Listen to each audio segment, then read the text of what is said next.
안녕하세요. 오늘 저희와 함께 깊이 파고들어볼 주제는 바로 인텔의 미래입니다. 솔직히 지난 몇 년간 PC 프로세서 시장의 주인공은 AMD였다고 해도 과언이 아니었죠. 그렇죠. 뭐 칩렛 설계나 3D V캐시 같은 기술로 시장 판도를 완전히 바꿔놨으니까요. 네, 맞아요. 젠 아키텍처가 딱 등장한 이후로는 인텔이 계속해서 좀 따라가는 입장이었고 뭔가 기술적인 한방이 부족하다 뭐 이런 평가가 많았죠. 물론 인텔 칩의 절대적인 성능 자체가 나빴던 건 아니지만 그 혁신의 아이콘은 분명히 AMD 쪽이었어요. 바로 그겁니다. 그런데 최근에요. 이 수세에 몰려있던 인텔의 미래에 대한 아주 구체적이고 흥미로운 로드맵이 유출되면서 분위기가 좀 심상치가 않습니다. 네. 오늘 저희는 바로 이 유출된 정보를 바탕으로 인텔의 거대한 계획을 한번 심층적으로 분석해 보려고 합니다. 가까운 미래의 레이저 레이크와 타이탄 레이크부터 CPU 설계의 판 자체를 바꾸려는 해머 레이크, 그리고 어제 적과 손을 잡는 서펀트 레이크까지 저희가 단순히 루머를 읊는 게 아니라 이 정보들이 가리키는 방향, 그리고 그 의미를 제대로 짚어보는 시간을 갖겠습니다. 네, 이 유출 정보들을 시간 순서대로 쭉 따라가다 보면요. 겉으로 보이는 그런 스펙 경쟁 이면에 숨겨진 인텔의 장기적인 전략, 그러니까 일종의 큰 그림을 발견할 수 있습니다. 오늘 그 그림을 한번 함께 그려보시죠. 좋습니다. 그럼 가장 가까운 미래부터 시작해 볼까요? 당장 AMD의 젠5랑 인텔의 에로우 레이크 리프레시가 경쟁하는 구도인데 그 바로 다음 세대 AMD 젠6랑 인텔의 노바 레이크에서부터 좀 흥미로운 차이가 보이기 시작해요. 맞습니다. 현재까지 알려진 바로는 AMD의 젠 6는 기존 AM5 플랫폼이랑 호환성을 유지할 가능성이 아주 높습니다. 아, 그거 중요하죠. 이건 사용자 입장에서 보면 굉장한 장점이죠.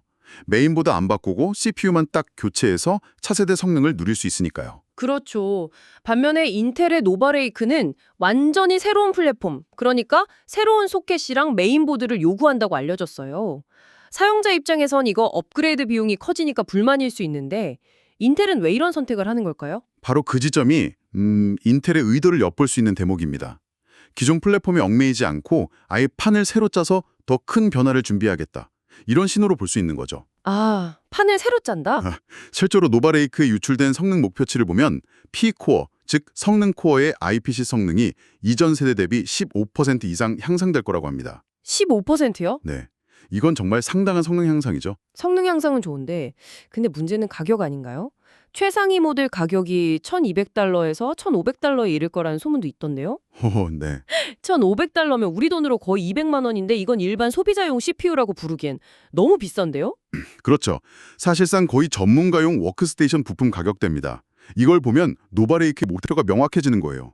주류 시장을 모두 장악하겠다는 게 아니라 AMD의 최상위 라인업과 경쟁할 수 있는 강력한 상징적인 제품을 내놓고 동시에 새로운 플랫폼으로 전환을 해서 미래를 위한 발판을 마련하겠다. 이런 의도인 거죠. 아, 우리는 이 정도까지 만들 수 있다는 기술력을 과시하면서 다음 세대의 더 큰 변화를 위한 인프라를 미리 깔아두는 셈입니다. 판을 새로 짜기 위한 일종의 사전 작업이군요. 네. 그럼 그 새로운 판 위에서 펼쳐질 본격적인 미래, 2027년에 등장할 레이저 레이크로 넘어가 보죠.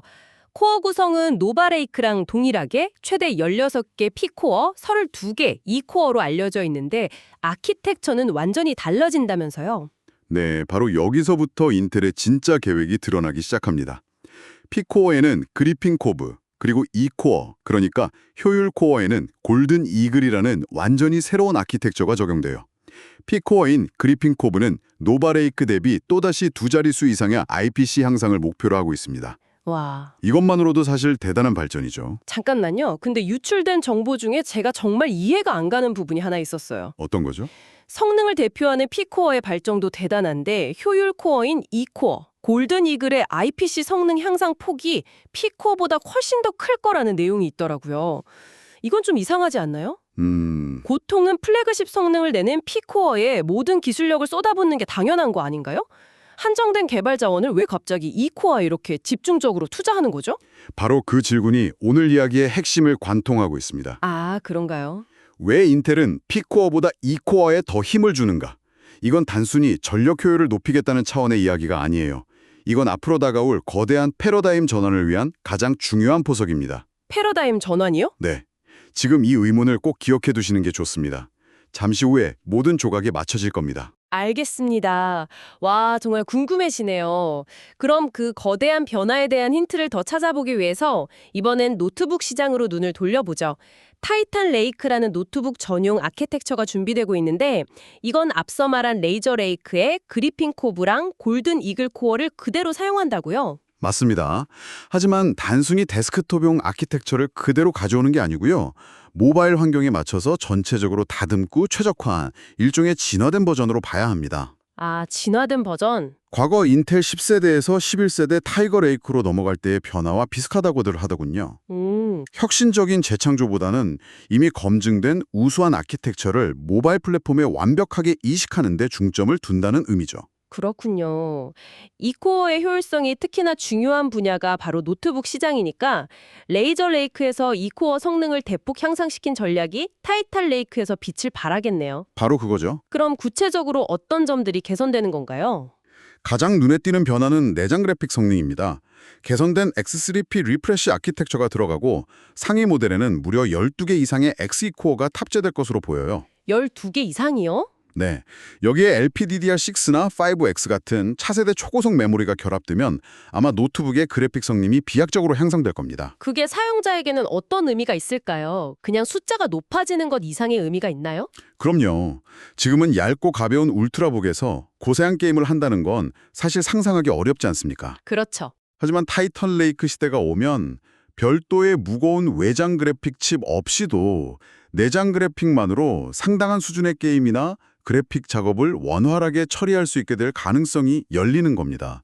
휴대성과 성능이라는 두 마리 토끼를 모두 잡을 수 있게 되는 거죠. 자, 이제 드디어 오늘 이야기의 하이라이트입니다. 아까부터 계속 궁금증을 유발했던 그 거대한 변화, 2029년경 등장할 해머레이크가 그 주인공인데요. 이건 기존 CPU 설계 방식을 완전히 뒤엎는 혁명적인 시도라고 들었습니다. 네, 핵심은 통합 코어라는 개념입니다. 통합 코어. 네, 지금까지 인텔은 고성능 작업을 위한 P코어랑 저전력 작업을 위한 E코어, 이렇게 물리적으로 완전히 다른 두 종류의 코어를 하나의 칩에 넣는 하이브리드 방식을 사용해왔습니다. 해머레이크는 바로 이 P코어와 E코어의 구분을 없애겠다는 선언인 거죠. P코어와 E코어의 구분이 사라진다니? 쉽게 상상이 안 가는데요. 그럼 모든 코어가 그냥 똑같아지는 건가요? 성능하고 효율은 어떻게 나누죠? 물리적인 기반이 되는 코어 아키텍처를 하나로 통일하는 겁니다. 그리고 그 하나의 잘 만들어진 코어를 기반으로 해서 제품의 목적과 등급에 따라 기능을 조절해서 라인업을 구성하는 방식이죠. 아, 이건 사실 AMD가 이미 하고 있는 방식하고 아주 유사해요. AMD도요? 네, AMD도 젠5라는 단일 아키텍처를 기반으로 풀스펙의 젠5 코어랑 캐시를 줄여서 집적도를 높인 젠5C 코어로 시장을 나누고 있거든요. 아, 이제 이해가 되네요. 그러니까 하나의 마스터 설계도를 딱 만들어 두고 어떤 제품에는 캐시를 많이 넣어서 고성능 데스크톱용으로 만들고 또 어떤 제품에는 특정 명령어 셋을 빼고 클럭을 낮춰서 저전력 모바일용으로 만든다는 거군요. 바로 그겁니다. 서버, 데스크톱, 노트북용 프로세서를 모두 하나의 통합된 코어 아키텍처를 변형해서 만들어내는 거죠. 그런데 여기서 정말 소름 돋는 사실이 있습니다. 네. 이 미래 통합 코어 설계를 주도하고 있는 팀이 바로 이 코어 개발팀이라는 겁니다. 아, 그래서 아까 레이저 레이크에서 이 코어인 골든 이글의 성능 향상폭이 P코어보다 훨씬 컸던 거군요. 정확합니다. 그들 전부 이 통합 코어 시대를 위한 포석이었던 거네요. 와. 모든 조각이 맞춰지는 순간이죠. 인텔은 수년에 걸쳐서 미래의 통합 코어가 갈 이 코어의 잠재력에 투자해온 겁니다. P코어는 당장의 성능 경쟁을 위한 것이었다면 이 코어는 인텔 아키텍처의 미래 그 자체였던 셈입니다. 레이저 레이크의 골든 이글에 대한 그 파격적인 투자는 미래를 위한 거대한 실험, 이자 준비 단계였던 것이죠. 정말 큰 그림을 그리고 있었네요.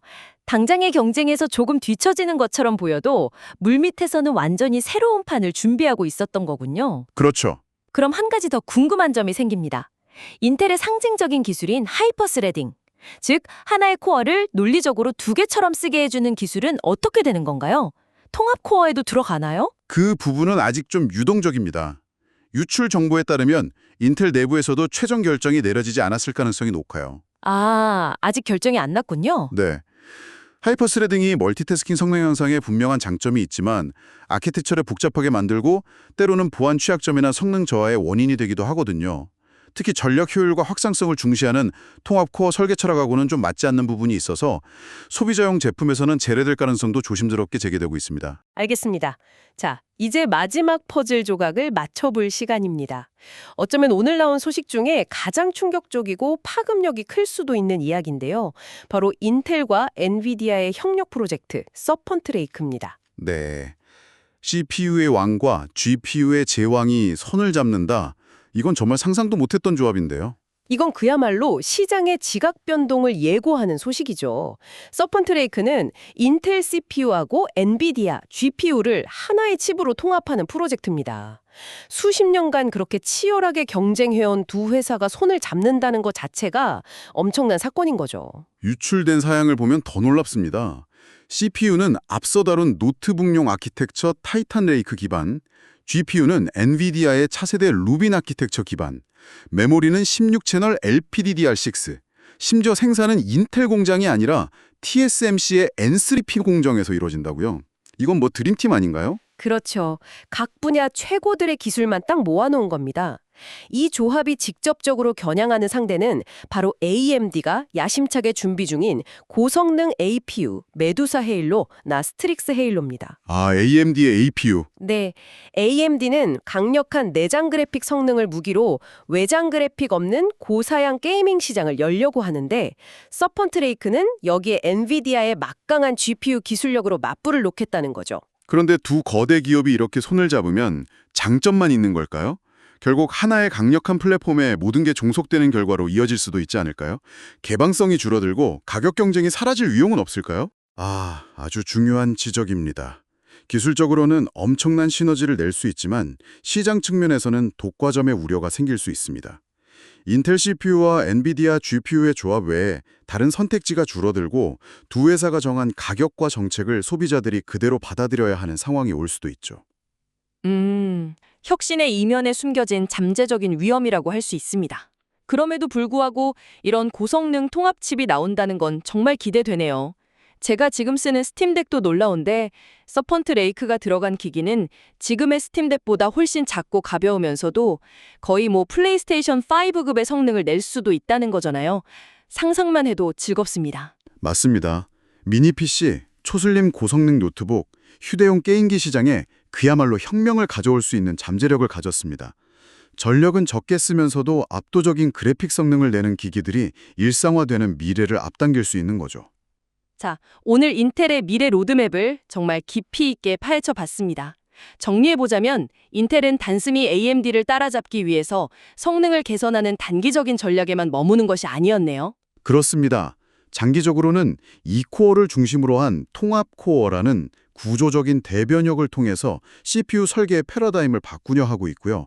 그 과정에서 엔비디아와의 협력이라는 상상조차 못했던 카드까지 꺼내들 준비를 하고 있습니다. 지난 몇 년간의 부진이 어쩌면 미래를 위한 숨고르기이자 거대한 계획을 위한 준비 기간이었음을 보여주는 거죠. 결국 AMD의 혁신이 잠자던 거인 인텔을 깨운 셈이군요. 그렇죠. 이런 치열한 기술 경쟁은 우리 같은 소비자들에게는 정말 반가운 소식입니다. 더 강력하고 더 효율적이며 더 다양한 선택지가 우리 앞에 놓이게 될 테니까요. 앞으로 몇 년간 PC 시장이 정말 흥미진진해질 것 같습니다. 오늘 심층 분석은 여기까지입니다. 함께해 주셔서 감사합니다.